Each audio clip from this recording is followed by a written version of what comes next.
আমরা চলে আসছি দিঘিনালার সবচেয়ে জনপ্রিয় রেস্টুরেন্ট নকশিপল্লিতে।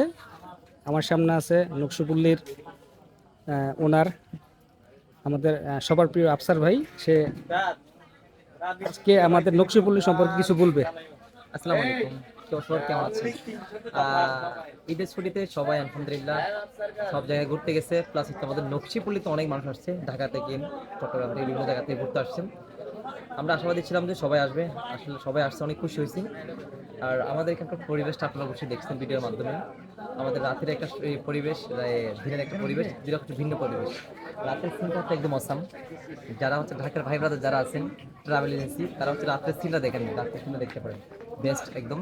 তো আমি একটা করবো, আপনাদের সাজেস্ট করবো, আপনারা যদি রাত্রে যে থাকার ব্যবস্থা থাকে, আমাদের দিঘিনালা একটা ইনভার্স ওখানে থাকবেন, রাত্রে ভিউটা দেখতে পারবেন আমাদের নকশিপল্লিতে। সবাই দাওয়াত রইলো, অবশ্যই একদিন হলো রাত্রে আমাদের এখানে থাকবেন। আল্লাহ হাফেজ।